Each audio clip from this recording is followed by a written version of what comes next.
Good morning, students.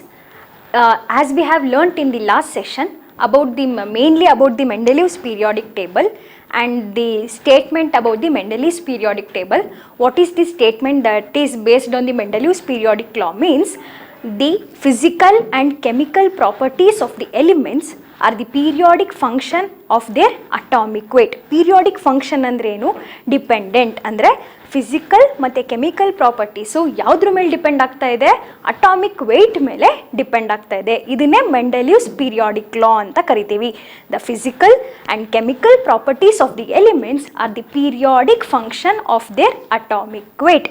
ಅವನು ಯಾವುದ್ರ basis ಮೇಲೆ ಕ್ಲಾಸಿಫೈ ಮಾಡ್ದ? ಅಟಾಮಿಕ್ ವೆಯ್ಟ್ ಮೇಲೆ ಕ್ಲಾಸಿಫಿಕೇಶನ್ ಮಾಡ್ದ. Due to his drawbacks, the next scientist who came forth by the next modern periodic table called long form of periodic table, which we are following in future days, that is long form of periodic table. In this session we are going to deal with the modern periodic table and their classification. The great scientist called Henry Moseley, when he was studying the experiments on the X-rays of each elements, what he found was the square root of the frequency. It is also one of the property of an element. The square root of the frequency was directly proportional to the atomic number. The square root of the frequency, that is property, is depending upon the atomic number, not mass number. Therefore, the whole concept of the classification of the periodic table led by few scientists was changed. By his concept, mainly the properties depends upon the atomic number. Henry Moseley was the scientist to lay down the modern periodic table. Henry Moseley was the scientist to lay down the modern periodic table. According to him, the properties of the element is depending upon the atomic number. The properties are directly proportional to the atomic number. As we had observed in the previous session, Mendeleev's ಆಗಿರ್ಬೋದು, Newland ಆಗಿರ್ಬೋದು, ಇವರೆಲ್ಲ ಏನು ಹೇಳಿದರು ಅಂದರೆ the properties depends upon the atomic mass number. Atomic mass ಮೇಲೆ properties depend ಆಗ್ತಾ ಇದೆ. ಆದರೆ according to Henry Moseley, the properties are depending upon the atomic number. The properties are depending upon the atomic number. Therefore, the modern periodic law states that the physical and chemical properties of the elements are periodic function of its atomic number. The physical and chemical properties of the elements are the periodic function of its atomic number. ಅಂದರೆ periodic function ಅಂದ್ರೇನು? Dependent. Physical ಮತ್ತು chemical properties ಯಾವುದ್ರ ಮೇಲೆ depend ಆಗಿದೆ? Atomic number ಮೇಲೆ depend ಆಗಿದೆ. This is the modern periodic law. Very important law.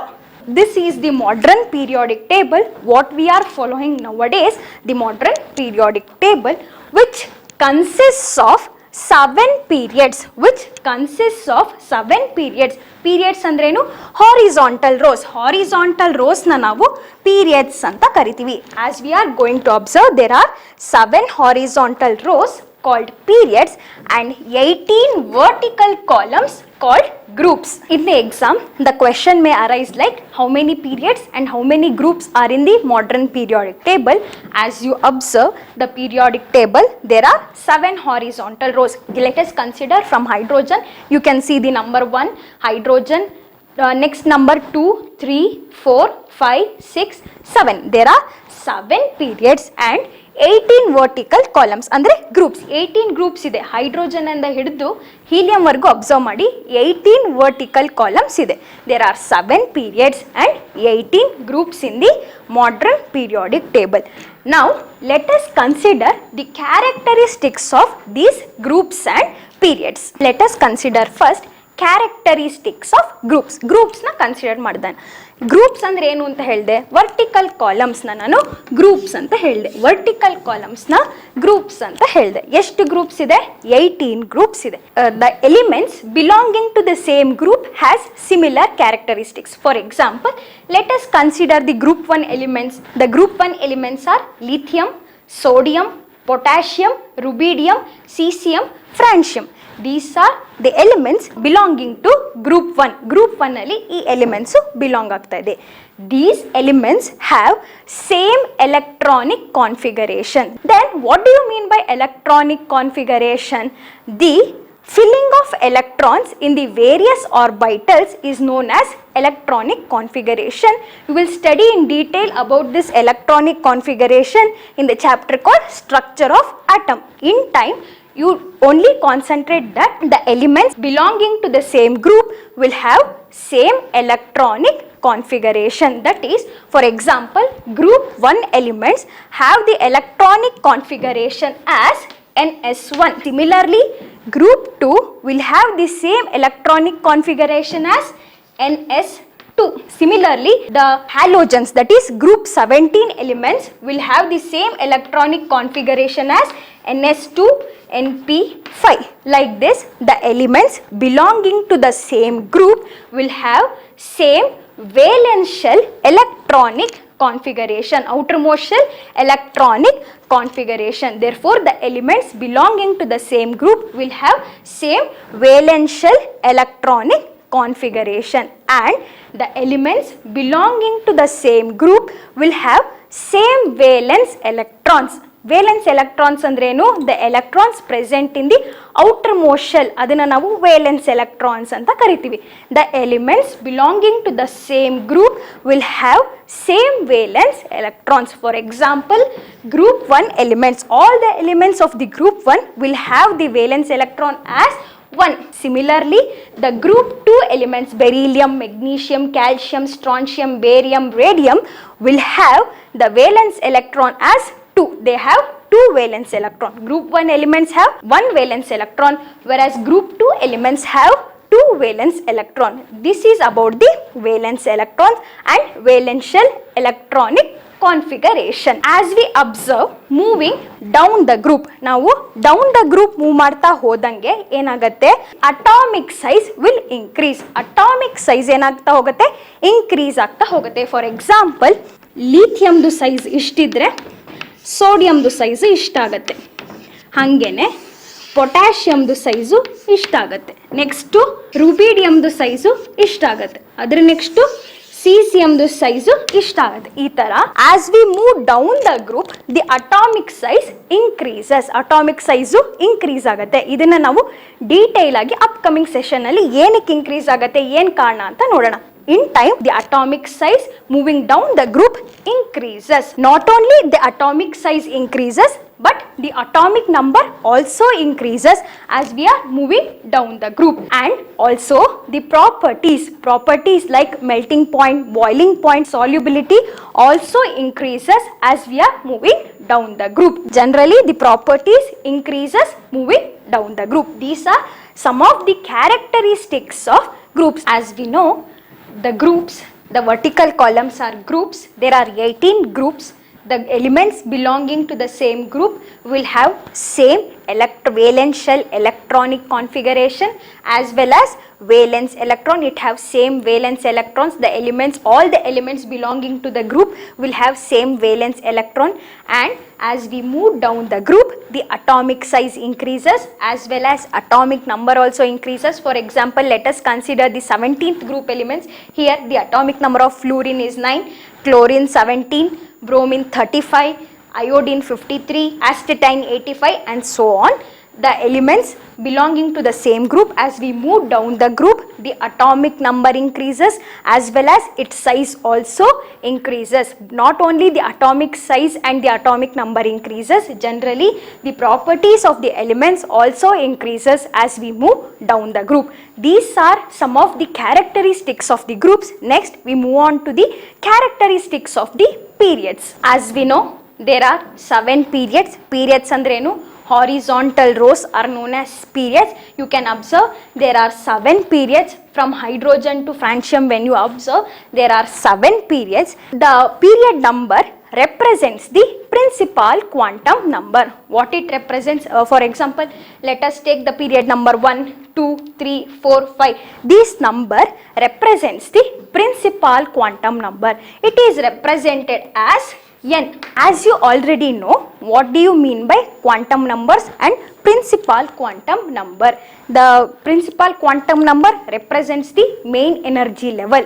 In detail, you will study in the next chapter, upcoming chapter called structure of atom. Time being, the period number represents the principal quantum number. It is represented as small n. Let us consider second period. The elements belonging to second period as lithium, beryllium, boron, carbon, nitrogen, oxygen, fluorine, neon. These are the elements belonging to second period. As we observe, from moving from left to right, the atomic number is increasing. Atomic number ಏನಾಗ್ತದೆ ಇಲ್ಲುವೆ increase ಆಗ್ತದೆ. lithium 3 ಇದೆ, beryllium 4, boron 5, 6, 7, 8, 9. There is increase in atomic number. But ಏನಾಗ್ತಾ ಇದೆ, atomic size decreases. There is increase in atomic number but there is decrease in atomic size. Why it is decreasing, you will detail study in the upcoming session.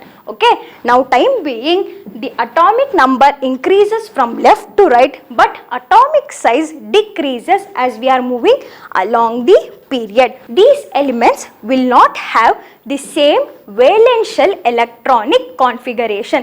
ಪ್ರತಿಯೊಂದು ಎಲಿಮೆಂಟ್ಗೂ ಒಂದು ಪೀರಿಯಡ್ನ consider ಮಾಡಿದರೆ, second period ಅಂತ consider ಮಾಡಿದರೆ, ಪ್ರತಿಯೊಂದು ಎಲಿಮೆಂಟ್ಗೂ ವೇಲೆನ್ಷಿಯಲ್ electronic configuration ಏನಾಗಿರುತ್ತೆ, differ ಆಗಿರುತ್ತೆ. For example, ಲೀಥಿಯಮ್ದು ವೇಲೆನ್ಷಿಯಲ್ electronic configuration ಬಂದು NS1.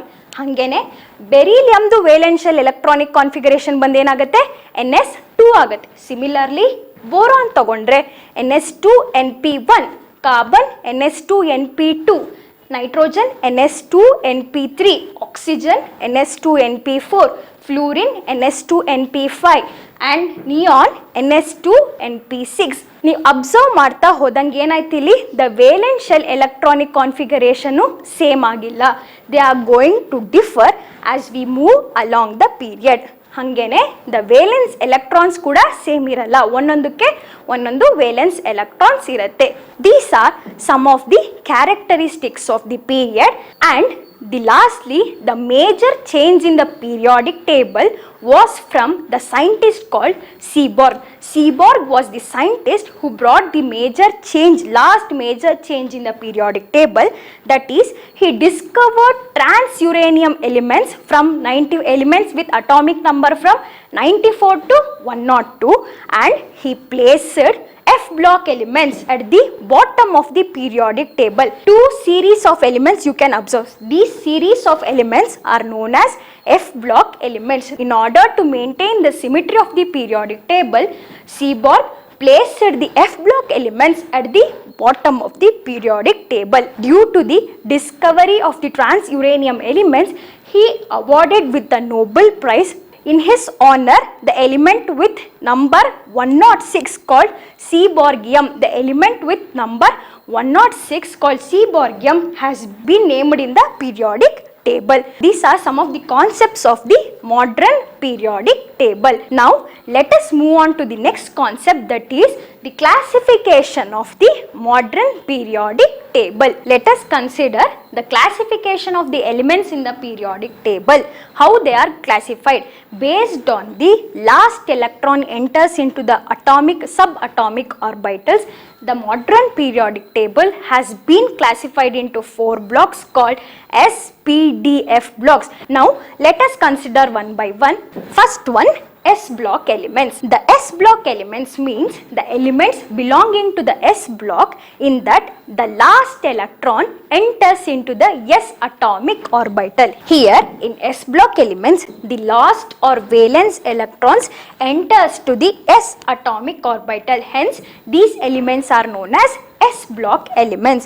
The S orbital can accommodate maximum of 2 electrons. The group 1 and group 2 elements, that is group 1 elements and group 2 elements are known as S block elements. Group 1 ಮತ್ತೆ group 2 elements ನ ನಾವು S block elements ಅಂತ ಕರಿತೀವಿ. ಹಾಗಾದ್ರೆ ಈ S block elements ಗೆ general electronic configuration ಏನು ಬರುತ್ತೆ? As you observe, the general electronic configuration of the S block elements are noble gas core NS1 to 2. The general electronic configuration is noble gas core NS1 to 2. This is the general representation of the electronic configuration of S block elements. Now let us consider the example for better understanding of this general electronic configuration. Now let us consider the group 1 elements as lithium and sodium. ನಾನು ಎರಡು elements ತಗೋತಾ ಇದ್ದೀನಿ. ಯಾವ್ದು lithium ಮತ್ತೆ sodium. ಎರಡು example ತಗೊಂಡಿದ್ದೀನಿ. ಲಿಥಿಯಮ್ದು atomic number ಏನು 3. The atomic number of lithium ಏನು 3. Similarly the atomic number of sodium ಏನು 11. The atomic number of sodium ಏನು 11. Let us right the electronic configuration. ನೀವು ಆಗಲೇ 10th ಅಲ್ಲಿ ಕಲ್ತಿದ್ದೀರಾ ಇದು ಹೆಂಗೆ ಬರೆಯೋದು ಅಂತ. ನಾನು ಅದನ್ನು ಬರೆದು ತೋರಿಸ್ತಾ ಇದ್ದೀನಿ. ದ ಜನರಲ್ ಎಲೆಕ್ಟ್ರಾನಿಕ್ ಕಾನ್ಫಿಗರೇಷನ್ 3 ಇರೋದ್ರಿಂದ 1s2 2s1. ಹಾಗೆ sodium ತಗೊಳ್ಳೋದಾದರೆ 1s2 2s2 2p6 3s1. This is the electronic configuration of sodium. Count ಮಾಡಿ 2 plus 2 4 4 plus 6 10 10 plus 1 11. This is the atomic number of 11 matches with the general electronic configuration ಅಲ್ವಾ. ಇದನ್ನು ನಾನು ಈ electronic ಕಾನ್ಫಿಗರೇಷನ್ನ ಇನ್ನೂ ಒಂಥರ ಬರಿಬೋದು. ಬರೀ ನೀವು ಇಷ್ಟನ್ನು ಕನ್ಸಿಡರ್ ಮಾಡಿ. 1s2 2s2 2p6 ಎಷ್ಟಾಯಿತು 10 ಆಯಿತು. 10 ಅನ್ನೋ ಅಟಾಮಿಕ್ ನಂಬರ್ ಯಾವ ಎಲಿಮೆಂಟಿಗೆ ಬರುತ್ತೆ ನಿಯಾನಿಗೆ ಬರುತ್ತಲ್ವಾ. ನೋಬಲ್ ಗ್ಯಾಸ್ ನಿಯಾನ್ದು ಕಾನ್ಫಿಗರೇಷನ್ ಏನು 1s2 2s2 2p6 ಅಂದರೆ ಎಷ್ಟು ಎಲೆಕ್ಟ್ರಾನ್ಸ್ ಆಯಿತು 10 ಎಲೆಕ್ಟ್ರಾನ್ಸ್ ಆಯಿತು ಅಲ್ವಾ. ನಿಯಾನ್ಗೆ ಎಷ್ಟು ಎಲೆಕ್ಟ್ರಾನ್ಸ್ ಆಯಿತು 10 ಎಲೆಕ್ಟ್ರಾನ್ಸ್ ಆಯಿತು. ಹಾಗಾದರೆ ನಾನು ಇದನ್ನು ರಿಮೂವ್ ಮಾಡಿಬಿಟ್ಟು ಏನಂತ ಬರಿಬೋದು ನಿಯಾನ್ 3s1 ಈ ಥರ ಬರಿಬೋದಾ. ನಿಯಾನ್ 3s1 ಯಾಕೆ ಬರ್ದೆ ಈ ಕಾನ್ಫಿಗರೇಷನ್ ಯಾವುದಕ್ಕೆ ಮ್ಯಾಚ್ ಆಗ್ತಾ ಇದೆ ನಿಯಾನ್ಗೆ ಮ್ಯಾಚ್ ಆಗ್ತಾ ಇದೆ. Neon is the noble gas. ಹಾಗಾಗಿ ನಾನು ಜನರಲ್ ಎಲೆಕ್ಟ್ರಾನಿಕ್ ಕಾನ್ಫಿಗರೇಷನ್ ತಗೊಂಡಾಗ ಏನಂತ ಬರೆದಿದ್ದೆ inert gas core. Inert gas core ಅಂದರೆ ನೋಬಲ್ ಗ್ಯಾಸ್. ನೋಬಲ್ ಗ್ಯಾಸ್ನ ನಾನು ಇನ್ನರ್ಟ್ ಗ್ಯಾಸ್ ಕೋರ್ ಅಂತ ಕರಿತೀನಿ. ಆ ನೋಬಲ್ ಗ್ಯಾಸ್ದು ಕಾನ್ಫಿಗರೇಷನ್ನು ಮ್ಯಾಚ್ ಆಗ್ತಾ ಇತ್ತು. ಹಾಗಾಗಿ ನಾನು ನೋಬಲ್ ಗ್ಯಾಸ್ ಬರ್ಕೊಂಡಿದ್ದೀನಿ. 10 ಎಲೆಕ್ಟ್ರಾನ್ಸ್ನ ಯಾವ್ದು ಮ್ಯಾಚ್ ಮಾಡ್ತಾ ಇದೆ ನಿಯಾನ್ ಮ್ಯಾಚ್ ಮಾಡ್ತಾ ಇದೆ. ಹಾಗಾಗಿ 10 ಅನ್ನೋದ್ರ ಬದಲು ನಾನು ನಿಯಾನ್ ಅಂತ ಹಾಕೊಂಡೆ. Neon 3s1. This is how we write the electronic configuration of S block elements. ಈ ಥರ ನಾನು ಎಸ್ ಬ್ಲಾಕ್ ಎಲಿಮೆಂಟ್ಸ್ದು ಎಲೆಕ್ಟ್ರಾನಿಕ್ ಕಾನ್ಫಿಗರೇಷನ್ ಬರಿತೀನಿ. ಸಿಮಿಲರ್ಲಿ ನೀವು ಲಿಥಿಯಂ ನೋಡಿ. ಲಿಥಿಯಂ 1s2 ನೀವು ನೋಬಲ್ ಗ್ಯಾಸ್ನ ಅಬ್ಸರ್ವ್ ಮಾಡಿ. ಫಸ್ಟ್ ಎಲಿಮೆಂಟ್ ಯಾವುದು ಹೀಲಿಯಂ. ಹೀಲಿಯಮ್ದು ಎಲೆಕ್ಟ್ರಾನಿಕ್ ಕಾನ್ಫಿಗರೇಷನ್ ಯಾವುದು 1s2. ಹಾಗಾದರೆ ನಾನು 1s2 ಬದಲು ಏನಂತ ಬರ್ಕೋಬೋದು ಇಲ್ಲಿ helium inert gas core. Helium inert gas ತಾನೆ. Helium 2s1. Helium 2s1. These are the electronic configuration of S block elements. ನಾನು ಗ್ರೂಪ್ 1 ಎಲಿಮೆಂಟ್ಸ್ದು ಎಲೆಕ್ಟ್ರಾನಿಕ್ ಕಾನ್ಫಿಗರೇಷನ್ ತೋರಿಸಿದೆ. ಸಿಮಿಲರ್ಲಿ ಗ್ರೂಪ್ 2 ಎಲಿಮೆಂಟ್ಸ್ಗೂ ನೀವು ಇದೇ ಥರ ಎಲೆಕ್ಟ್ರಾನಿಕ್ ಕಾನ್ಫಿಗರೇಷನ್ನ ಬರಿಬೋದು. There are some few characteristics of S block elements like these are metals. Metals ಅಂದ್ರೇನು ಎಲೆಕ್ಟ್ರಾನ್ನ ಕೊಡೋ ಅಂಥ tendency. They have tendency to lose the electron. These are metals and these are highly reactive as they have tendency to donate the electron. These are highly reactive and these are electropositive in nature. Electropositive ಅಂದ್ರೇನು ಎಲೆಕ್ಟ್ರಾನ್ನ ಕೊಡೋ ಅಂಥ ಟೆಂಡೆನ್ಸಿನ ನಾವು electropositive in nature ಅಂತ ಕರಿತೀವಿ. For example sodium loses one electron and gives Na+. This is known as electropositive characteristic. Sodium has the tendency to lose its one valence electron to give sodium ion. This is the electropositive characteristic. And these S block elements are good conductors of heat and electricity.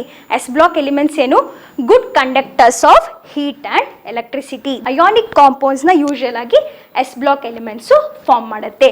These are some of the characteristics of S block elements. Group 1 ಮತ್ತೆ group 2 elements ನಾವು S block elements ಅಂತ ಕರಿತೀವಿ. Group 1 elements usually known as alkali metals and group 2 elements are usually known as alkaline earth metals. Next, let us consider the p block elements. The p block elements are from the group 13 to 18. The group elements belonging to the group 13 to 18 are known as p block elements. These p block elements are usually consists of metals, non-metals and metalloids. p atomic orbital can have maximum accommodation of 6 electrons. p atomic orbital can have maximum of 6 electrons. 6 electrons ಅಷ್ಟೇ ಅದನ್ನು occupy ಮಾಡ್ಕೊಳಕ್ಕಾಗೋದು, ಅದಕ್ಕಿಂತ ಜಾಸ್ತಿ p atomic orbital occupy ಮಾಡ್ಕೊಳಕ್ಕಾಗಲ್ಲ. This p block elements are generally covalent in nature. ಅಂದರೆ sharing of electrons ಇಂದ form ಮಾಡೋದನ್ನ ನಾವು covalent ಅಂತ ಕರಿತೀವಿ. These are usually covalent in nature. Their general electronic configuration is inert gas core or noble gas core, NS2 NP 1 to 6. Inert or noble gas core, NS2 NP 1 to 6. Here N represents the principal quantum number, that is main energy level. Noble gas core, NS2 NP 1 to 6. Let us consider second period elements, that is boron with atomic number 5. Their general electronic configuration can be written as 1s2 2s2 2p1. hangene carbon with atomic number 6, 1s2 2s2 2p2. nitrogen 1s2 2s2 2p3. ಈ ಥರ move ಆಗ್ತಾ ಹೋಗ್ತೀವಿ. Boron 1s2 2s2 2p1, carbon 1s2 2s2 2p2, nitrogen 1s2 2s2 2p3. ಹಾಗೇನೆ ನಾನು last element consider ಮಾಡಿದರೆ ನಿಯಾನು 1s2 2s2 2p6. ಹಾಗಾದರೆ ಇಲ್ಲಿ ಯಾವುದು ಕಂಪ್ಲೀಟ್ಲಿ ಫಿಲ್ಡ್ ಆಗಿದೆ? ಎಸ್ ಆರ್ಬೈಟಲ್ಸ್ ನೀವು ನೋಡಿದಾಗ ಕಂಪ್ಲೀಟ್ಲಿ ಫಿಲ್ಡ್ ಆಗಿದೆ. ಎಸ್ ಆರ್ಬೈಟಲ್ಸ್ ಕಂಪ್ಲೀಟ್ಲಿ ಫಿಲ್ಡ್ ಆಗಿದೆ. ಹಾಗಾಗಿ ನಾನು ಇಲ್ಲಿ ಏನು ಬರ್ದಿದ್ದೀನಿ? NS2. ಮ್ಯಾಕ್ಸಿಮಮ್ ಎಷ್ಟು ಎಲೆಕ್ಟ್ರಾನ್ಸ್ ಅಕಾಮಡೇಟ್ ಮಾಡ್ಬೋದು S orbitals? 2. Therefore maximum completely filled ಆಗಿದೆ. NS2 NP 1 to 6 ಅಂತ ಬರ್ದಿದ್ದೀನಿ. ನೋಡಿ ಇಲ್ಲಿ ಬೋರಾನು 1 ಇದೆ, ಕಾರ್ಬನ್ 2, ನೈಟ್ರೋಜನ್ 3. ಹಾಗೆ ಫ್ಲೂರಿನ್ ತಗೊಂಡ್ರೆ 5, ನಿಯಾನ್ ತಗೊಂಡ್ರೆ 6. Therefore NS2 NP 1 to 6. This is the general electronic configuration of p block elements. These are some of the characteristics of p block elements. Next is d block elements. The elements belonging to the group 3 to 12. 3 to 12 ಇಂದ ಯಾವ್ಯಾವ elements belong ಆಗುತ್ತೋ ಅದನ್ನ ನಾವು D block elements ಅಂತ ಕರಿತೀವಿ. ಇಲ್ಲಿ ನೋಡಿ, D block elements ಅಲ್ಲಿ 4 ಸೀರೀಸ್ ಇದೆ. There are 4 series in D block elements. It consists of 4 series as 3D series, 4D series, 5D series, 6D series. 4 series ನ ಇದು ಕನ್ಸಿಸ್ಟ್ ಮಾಡುತ್ತೆ. These d block elements, the electron enters into the d orbital. ಏನಕ್ಕೆ d block elements ಅಂತ ಕರಿತೀವಿ? The last valence electrons enters to the d atomic orbital. ಹಾಗಾಗಿ ಇದನ್ನ ನಾವು d block elements ಅಂತ ಕರಿತೀವಿ. Therefore its general electronic configuration would be noble gas core, NS2 N-1 D 1 to 10. This is the general electronic configuration of d block elements. Noble gas core, NS2 N-1 D 1 to 10. ಇಲ್ಲಿ n ಅನ್ನೋದನ್ನ ನಾವು ultimate shell ಅಂತ ಕರಿತೀವಿ. ಅಂದರೆ last shell, ಅದನ್ನ ನಾವು ultimate shell ಅಂತ ಕರಿತೀವಿ. ಹಾಗಾದ್ರೆ N-1 ಏನಾಗಿರುತ್ತೆ? Penultimate shell. N-1 penultimate shell. Ultimate ಶೆಲ್ಗಿಂತ ಮುಂಚೆ ಬರೋದನ್ನ ಪೆನ್ಅಲ್ಟಿಮೇಟ್ ಶೆಲ್. ಇಲ್ಲಿ ಏನಾಗ್ತಾ ಇದೆ? ಡಿ ಬ್ಲಾಕ್ ಎಲಿಮೆಂಟ್ಸ್ ಅಲ್ಲಿ the last electron is entering to the penultimate shell, that is D atomic ಆರ್ಬಿಟಲ್ಗೆ ಎಲೆಕ್ಟ್ರಾನು ಹೋಗ್ತಾ ಇದೆ. As we know, D atomic ಆರ್ಬಿಟಲ್ಸ್ಗೆ ಮ್ಯಾಕ್ಸಿಮಮ್ ಅಕಾಮಡೇಷನ್ ಎಷ್ಟಿರುತ್ತೆ? 10 ಎಲೆಕ್ಟ್ರಾನ್ಸ್ ಇರುತ್ತೆ. 10ಗಿಂತ ಜಾಸ್ತಿ ಅಕಾಮಡೇಷನ್ ಆಗಲ್ಲ. The maximum number of electrons that the D orbital can accommodate is 10 electrons. These d block elements are also known as transition elements. ಈ d block elements ನ ನಾವು transition elements ಅಂತಾನೂ ಕರಿತೀವಿ. Why it is known as transitional elements? You will be going to study in the next chapters, coming chapters. These d block elements, the group 3 to 12 elements are known as d block elements. It consists of 4 series, 3D series, 4D series, 5D series and 6D series. These d block elements have some few characteristics, that is these are colored compounds. ಇದು colour ಕೊಡುತ್ತೆ, ಇದನ್ನ ನಾವು coloured compounds ಅಂತ ಕರಿತೀವಿ. These are coloured compounds and complex in nature, ಅಂದರೆ complex ಸಾಲ್ಟ್ಸ್ನ form ಮಾಡುವಂಥ capacity ಇರುತ್ತೆ. And these exhibits variable oxidation state, ಅಂದರೆ ಒಂದಕ್ಕಿಂತ ಜಾಸ್ತಿ ಆಕ್ಸಿಡೇಷನ್ ಸ್ಟೇಟ್ನ ಇದು ಎಕ್ಸಿಬಿಟ್ ಮಾಡುತ್ತೆ. ಯಾವುದು? D block elements. And these elements acts as catalyst ಆಗಿ ಆ್ಯಕ್ಟ್ ಮಾಡುತ್ತೆ. ಏನು ಕೆಟಲಿಸ್ಟ್ ಎಲ್ಲ ನೆಕ್ಸ್ಟ್ ಕ್ಲಾಸಲ್ಲಿ ತಿಳ್ಕೊತೀರಾ, ಜಸ್ಟ್ ನಾನು ಬ್ರೀಫಾಗಿ ಹೇಳ್ತಾ ಇದ್ದೀನಿ. These elements also acts as the catalyst and these are paramagnetic in nature. Next is F block elements. The F block elements, as you observe the bottom of the periodic table, ಎರಡು series ಇದೆ. ಲ್ಯಾಂಥನಾಯ್ಡ್ series ಮತ್ತು ಆಕ್ಟಿನಾಯ್ಡ್ series ಅಂತ ಕರಿತೀವಿ. ಈ ಎರಡು series F block elements ಅಂತ ಕರಿತೀವಿ. ಪ್ರತಿಯೊಂದು ಸೀರೀಸ್ನಲ್ಲೂ 14 ಎಲಿಮೆಂಟ್ಸ್ ಇರುತ್ತೆ. ಪ್ರತಿಯೊಂದು ಸೀರೀಸ್ನಲ್ಲೂ 14 ಎಲಿಮೆಂಟ್ಸ್ ಇರುತ್ತೆ. ಫಸ್ಟ್ ಸೀರೀಸ್ನ ನಾವು ಏನಂತ ಕರಿತೀವಿ? ಲ್ಯಾಂಥನಾಯ್ಡ್ ಸೀರೀಸ್ ಅಂತ ಕರಿತೀವಿ. ನೆಕ್ಸ್ಟ್ ಸೀರೀಸ್ ಏನಂತ ಕರಿತೀವಿ? ಆಕ್ಟಿನಾಯ್ಡ್ ಸೀರೀಸ್ ಅಂತ ಕರಿತೀವಿ. ಯಾಕೆ ಲ್ಯಾಂಥನಾಯ್ಡ್ ಸೀರೀಸು? ದ ಎಲಿಮೆಂಟ್ಸ್ ಯಾವುದರಿಂದ ಶುರುವಾಗ್ತಾ ಇದೆ? ಫಸ್ಟು ಲ್ಯಾಂಥನಮ್ಮಿಂದ ಶುರುವಾಗ್ತಾ ಇದೆ, ಹಾಗಾಗಿ ಇದನ್ನು ಲ್ಯಾಂಥನಾಯ್ಡ್ ಸೀರೀಸ್. ಸೆಕೆಂಡ್ ಒನ್ ಆಕ್ಟಿನಮ್ಮಿಂದ ಶುರುವಾಗ್ತಾ ಇದೆ, ಹಾಗಾಗಿ ಇದನ್ನು ನಾವು ಆಕ್ಟಿನಾಯ್ಡ್ ಸೀರೀಸ್ ಅಂತ ಕರಿತೀವಿ. These R usually radio active elements. ಇದು ರೇಡಿಯೋ ಆಕ್ಟಿವ್ ಎಲಿಮೆಂಟ್ಸ್ ಆಗಿರುತ್ತೆ. These are separately placed at the bottom of the periodic table. Their general electronic configuration would be noble gas core NS2 N-1 D 0 to 1 N-2 F 1 to 14. Inert gas core NS2 N-1 D 0 to 1. ಇಲ್ಲಿ D ಆರ್ಬಿಟಲಿ ಎಷ್ಟು maximum ಆಗಿ ಹೋಗ್ಬೋದು? ಒಂದು electron ಹೋಗ್ಬೋದು ಅಥವಾ ಹೋಗ್ದಲೇನೂ ಇರ್ಬೋದು. S orbital completely filled ಆಗಿರುತ್ತೆ. N-2 F 1 to 14. As you know, N is ultimate shell, N-1 penultimate shell, N-2 anti penultimate shell, ಅಂದರೆ N-1ಗಿಂತನೂ ಮುಂಚೆ ಬರುವಂಥ ಶೆಲ್ಲು. ಇದನ್ನು ನಾವು ಏನಂತ ಕರಿತೀವಿ? ಆಂಟಿ ಪೆನಲ್ಟಿಮೇಟ್ ಶೆಲ್ ಅಂತ ಕರಿತೀವಿ. In F block elements, the last electrons enters into the F orbital. The last or valence electrons enters into the F orbitals. These F orbitals can have maximum accommodation of 14 electrons. 14 electrons accommodate ಮಾಡ್ಕೋಬಹುದು. These are some of the characteristics of F block elements. Based on the electrons enter into the various atomic orbitals, the classification of the periodic table into SPDF block elements. In next class, you will going to learn about the classification based on the nature of the elements.